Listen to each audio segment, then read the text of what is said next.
What's going on, everyone? So the New York Knicks, in my opinion, won this NBA trade deadline. They did an excellent job of rounding out this roster. The New York Knicks are the number 4 seed in the Eastern Conference. They are tied for third with the Milwaukee Bucks. They're 2 games back of the Cleveland Cavaliers for the 2 seed. I don't think they're going to catch the Boston Celtics for the 1 seed, but it wouldn't shock me if they finished this season as a 2 seed. They're dealing with some injuries. OG Anunoby, who they traded for, I'm counting it for the trade deadline because it was, shortly before the trade deadline. But it wasn't like in the offseason or anything like that. It was like that kind of move. It was just kind of a pre-deadline type move, but it was still in the window. It was still in like the trade season of things. OG Anunoby has been absolutely great for the New York Knicks. He's fitting the role just seamlessly and beautifully. His ability to defend the best player on the other team, his ability to play off ball, shoot the basketball. It's a really good, solid pickup. It's unfortunate that he's dealing with some injuries. He's going to miss some time.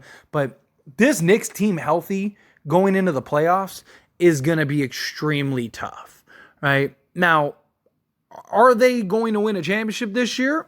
I don't know. I wouldn't bet against them. I really wouldn't.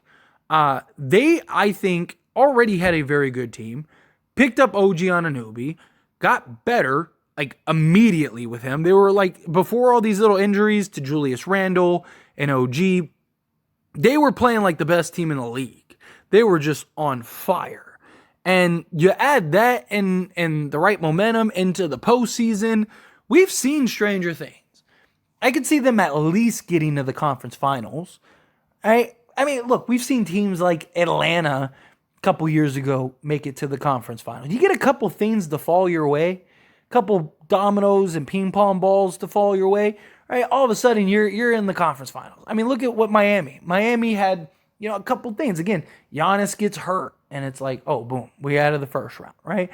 You get a couple things that happen, all of a sudden you could be on the right side of things. But OG was such a great start. They didn't stop there. They go and they trade for Bojan Bogdanovic and Alec Burks. And here's the thing. They got OG, they got Burke, they got Bojan, and they still were able to keep all 9 of their first round picks that are tradable, so they could still go get another star. So you go and you get your 3-and-D starting level small forward that can defend the best player on the other team. And then you go get 2 veteran shooters that just fit this roster beautifully. Bojan is a guy that go get you 20, shooting excellent, right? He's a guy that you could start if you wanted to and try to figure that out. He's a guy that you could, more likely, my guess is he probably comes off the bench a little bit, but he's a guy that solid, savvy vet that just can go generate his own offense, play off ball, play on ball, play the 3, play the 4, which I wouldn't be surprised if he actually starts momentarily, like with Julius Randle out and OG and all that stuff. I mean, you could start both of these guys right now with the Knicks. Alec Burks, I kind of like the idea of starting at the 2 guard alongside Brunson, just for the shooting and the size.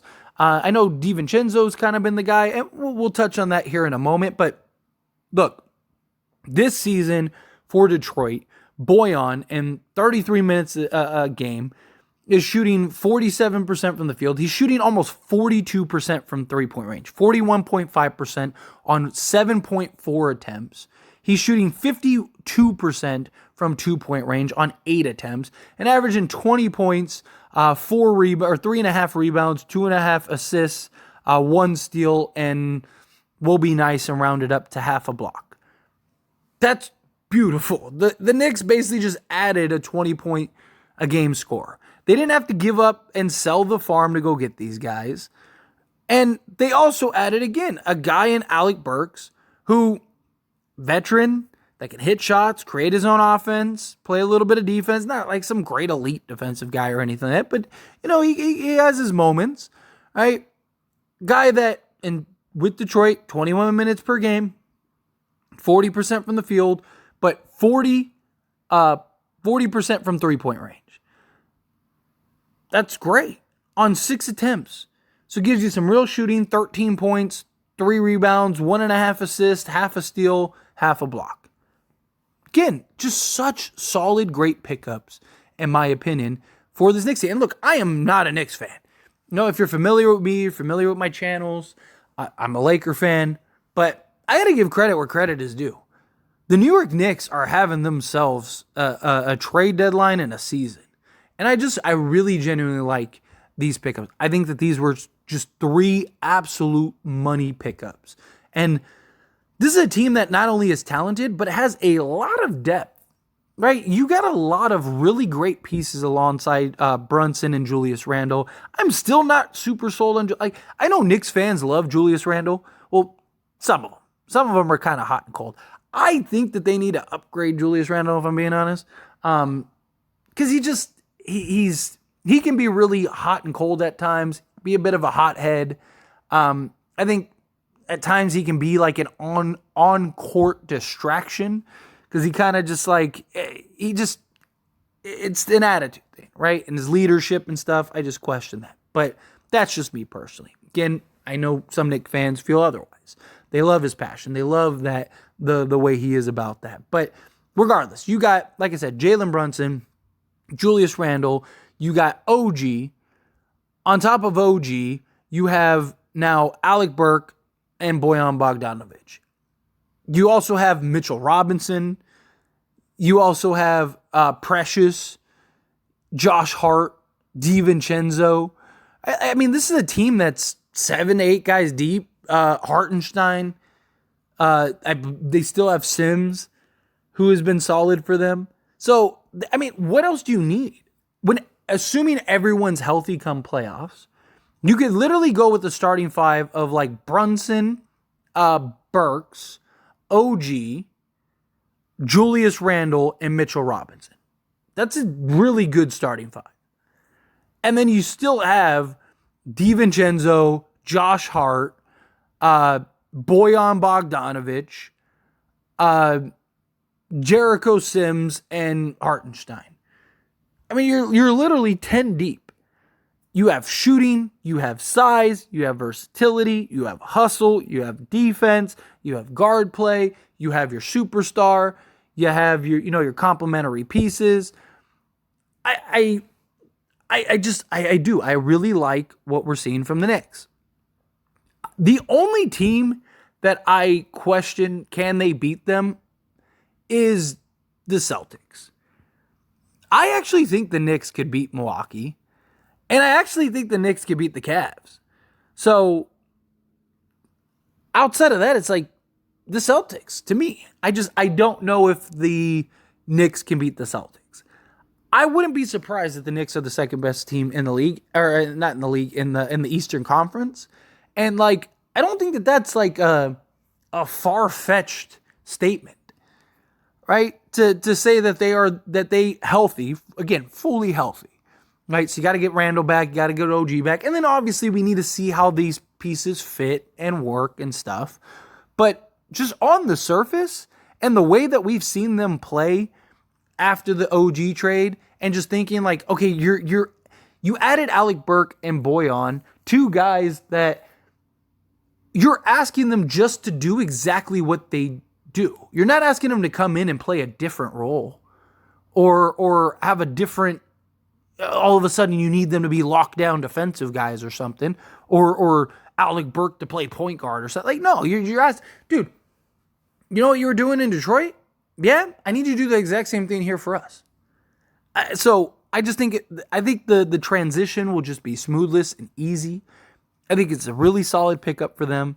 And I can see them kind of just going off to the races. It's just, can they get over the Boston Celtics, in my opinion? That's the only team that I look at and go, that might be a little tough, right? Because the Celtics just, they're just starting 5. They have everything. But I have said this before, and I stand by it. I just don't trust the Boston Celtics. Jason Tatum loves to disappear. Boston also loves to shoot themselves out of games at times and get away from the things that are work and are successful.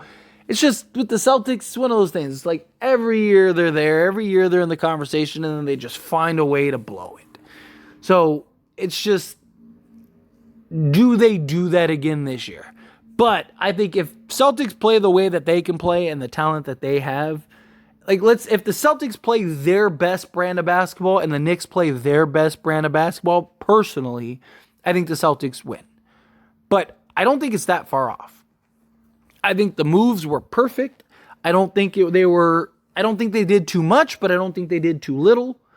I thought they did, the porridge was just right. Right? Like they did just enough, I think, to catapult them to the second best team in the Eastern Conference. And I wouldn't be shocked at all if the Knicks make it out of the Eastern Conference. And look, to be honest, I wouldn't even be that surprised if they won the chip. Right? Because the only teams that I look at and go, all right, I would take them over the Knicks are the Celtics, Denver, and maybe the Clippers if they can stay healthy and continue to play the way that they've been playing. Right? Those are the only teams that, just based on how they play and what we know and what we've seen from these teams, are the only teams that I think the Knicks can't beat. I think the Knicks beat the Thunder. I think they beat the Timberwolves. I think they beat the Suns, the Pelicans. Right? I think in the Eastern Conference, the Cavs, the Bucks, the Sixers, Pacers, the only teams that I really look at are the Celtics, the Clippers, and the Nuggets.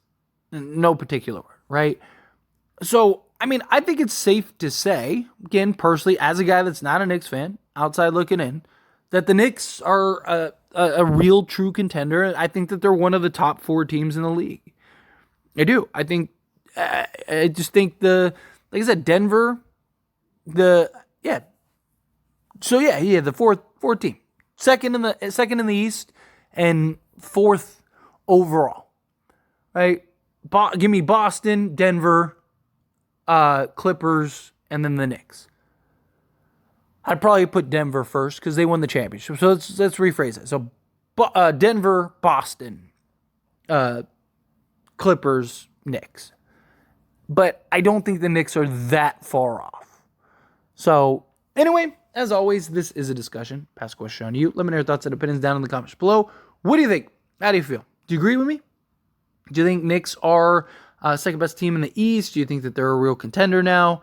Do you think hey, they're coming for that chip this season? Do you love the trades and what they did? Do you think no? However you feel, whatever your thoughts are, I would love to hear it. So let me know down in the comments below. That being said, if you haven't liked this video, hit that like button. Helps me a lot. Lets me know you enjoy these types of videos, and I truly appreciate it. If you're not subscribed to the channel, hit that subscribe button. Turn on the bell notifications. Appreciate y'all. See you in the next one. Thank you.